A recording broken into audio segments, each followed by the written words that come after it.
ನಿಮಗೇನಾದರೂ ದಿನನಿತ್ಯದ ಕೆಲಸ ಮಾಡುವಾಗ ತುಂಬ ಸುಸ್ತಾಗ್ತಿರೋದು ಅಥವಾ ತೂಕ ಜಾಸ್ತಿ ಆಗಿರೋದು, ತೀರಾ ಸಣ್ಣಗಾಗಿರೋದು, ಕೂದಲು ತುಂಬ ಉದುರುತ್ತಾ ಇದೆ ಅಥವಾ ಮಹಿಳೆಯರಿಗೆ ಋತುಚಕ್ರದಲ್ಲಿ ಏರುಪೇರು ಆಗಿರೋದು, ತೊಂದರೆಗಳಾಗಿರೋದು ಕಂಡು ಬಂದಿದೆಯಾ?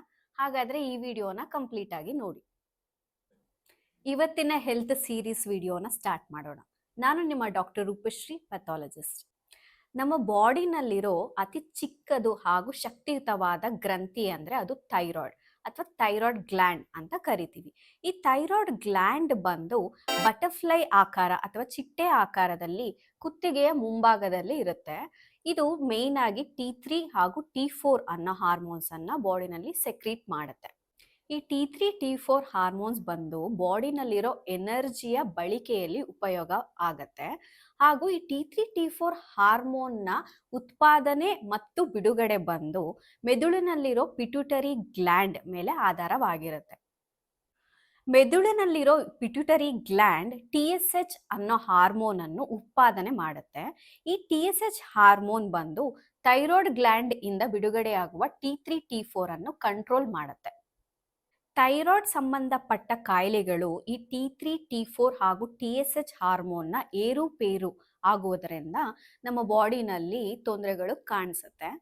ಈ ತೊಂದರೆಗಳು ಯಾವುದು, ಇದರ ಲಕ್ಷಣಗಳೇನು, ಇದನ್ನು ಹೇಗೆ ತಡೆಗಟ್ಟಬಹುದು ಹಾಗೂ ಇದಕ್ಕೆ ಯಾವ ಟೆಸ್ಟ್ ಮಾಡಿಸ್ಬೋದು, ಅದಕ್ಕೆ ಟ್ರೀಟ್ಮೆಂಟ್ ಏನಿರುತ್ತೆ ಅನ್ನೋದ್ರ ಬಗ್ಗೆ ನಾನು ನಿಮಗೆ ತಿಳಿಸ್ಕೊಡ್ತೀನಿ. ಮೊದಲನೇದಾಗಿ ಹೈಪೋಥೈರಾಯ್ಡಿಸಮ್. ಈ ಥೈರಾಯ್ಡ್ ಗ್ಲ್ಯಾಂಡ್ T3 T4 ಅನ್ನು ಕಡಿಮೆ ಬಿಡುಗಡೆ ಮಾಡಿ ಹಾಗೂ TSH ಹಾರ್ಮೋನ್ ಜಾಸ್ತಿ ಆದರೆ ಇದನ್ನ ಹೈಪೋಥೈರಾಯ್ಡಿಸಮ್ ಅಂತ ಕರಿತೀವಿ. ಇದು ಕಾಮನ್ ಆಗಿ 30 to 40 ಇಯರ್ಸ್ 30ರಿಂದ 40 ವರ್ಷದ ಒಳಗಡೆ ಇರುವ ಮಹಿಳೆಯರಲ್ಲಿ ಕಂಡುಬರುತ್ತೆ. ಹಾಗೂ ಇದರ ಲಕ್ಷಣಗಳೇನೆಂದರೆ ತುಂಬಾ ಸುಸ್ತಾಗೋದು, ಕೂದಲು ಉದುರುವುದು, ತೂಕ ಜಾಸ್ತಿ ಆಗುವುದು, ಕೋಲ್ಡ್ ಇಂಟಾಲರೆನ್ಸ್ ಮತ್ತು ಒಣ ಚರ್ಮದ ಸಮಸ್ಯೆ ಕಂಡುಬರುತ್ತೆ. ಈ ಹೈಪೋಥೈರಾಯ್ಡಿಸಮ್ ಬಾಡಿನಲ್ಲಿ ಎಲ್ಲ ಲಕ್ಷಣಗಳನ್ನು ಕಾಣಿಸುವ ಮುನ್ನವೇ ನಾವು ತಿಳಿದುಕೊಳ್ಳಬಹುದು. ಇದನ್ನು ಸಬ್ ಕ್ಲಿನಿಕಲ್ ಹೈಪೋಥೈರಾಯ್ಡಿಸಮ್ ಅಂತ ಕರಿತೀವಿ. ಇದಕ್ಕೆ ಒಂದು ಥೈರಾಯ್ಡ್ ಪ್ರೊಫೈಲ್ ಟೆಸ್ಟ್ ಅಂತ ಮಾಡಿಸ್ಬೇಕಾಗತ್ತೆ. ಕೆಲ ಮಹಿಳೆಯರಲ್ಲಿ ಪ್ರೆಗ್ನೆನ್ಸಿ ರಿಲೇಟೆಡ್ ಪ್ರಾಬ್ಲಮ್ಸ್ ಹಾಗೂ ಮೊದಲನೇ ತ್ರೈಮಾಸಿಕದಲ್ಲಿ ಗರ್ಭಪಾತ ಆಗಿರುವ ತೊಂದರೆನ ಕೇಳಿರ್ತೀರ. ಇದು TSH ಹಾರ್ಮೋನ್ ರಿಪೋರ್ಟ್ ಪ್ರಾಬ್ಲಮ್ ಇಂದ ಇರಬಹುದು. ಹಾಗಾಗಿ ಗರ್ಭಧಾರಣೆಯ ಮುನ್ನ ಹಾಗೂ ಮೊದಲನೇ ತ್ರೈಮಾಸಿಕದಲ್ಲಿ ಈ TSH ರೆಫರೆನ್ಸ್ ಮೌಲ್ಯಗಳು 2 ಅಥವಾ 2ರಿಂದ ಕಡಿಮೆ ಇರಬೇಕಾಗತ್ತೆ. ನೀವು ಏನಾದರೂ ಪ್ರೆಗ್ನೆನ್ಸಿ ಪ್ಲಾನ್ ಮಾಡ್ತಾ ಇದ್ರೆ ನಿಮ್ಮ TSH ರಿಪೋರ್ಟ್ ಮಾಡಿಸಿ ಡಾಕ್ಟರ್ ಅಡ್ವೈಸ್ ಅನ್ನು ತೆಗೆದುಕೋ. ಹೈಪೋಥೈರಾಯ್ಡಿಸಮ್ ಕಂಡೀಷನ್ಗೆ ನಿಮ್ಮ ಥೈರಾಯ್ಡ್ ಪ್ರೊಫೈಲ್ ಟೆಸ್ಟ್ ರಿಪೋರ್ಟ್ನ ನೋಡಿ ಅದರಲ್ಲಿರೋ ರೇಂಜ್ಗೆ ಅನುಗುಣವಾಗಿ ಲಿವೋಥೈರಾಕ್ಸಿನ್ ಟ್ಯಾಬ್ಲೆಟ್ ಡೋಸೇಜ್ನ ಅಡ್ಜಸ್ಟ್ ಮಾಡಿ ಕೊಡ್ತಾರೆ. ಈ T3 T4 ಹಾರ್ಮೋನ್ ಉತ್ಪಾದನೆ ಬಾಡಿನಲ್ಲಿ ಜಾಸ್ತಿ ಆಗಿದ್ರೆ ಹಾಗೂ TSH ಹಾರ್ಮೋನ್ ಉತ್ಪಾದನೆ ಕಡಿಮೆ ಆಗಿರುತ್ತೆ. ಈ ಕಂಡೀಷನ್ನ ನಾವು ಹೈಪರ್ ಥೈರಾಯ್ಡಿಸಮ್ ಅಂತ ಕರಿತೀವಿ.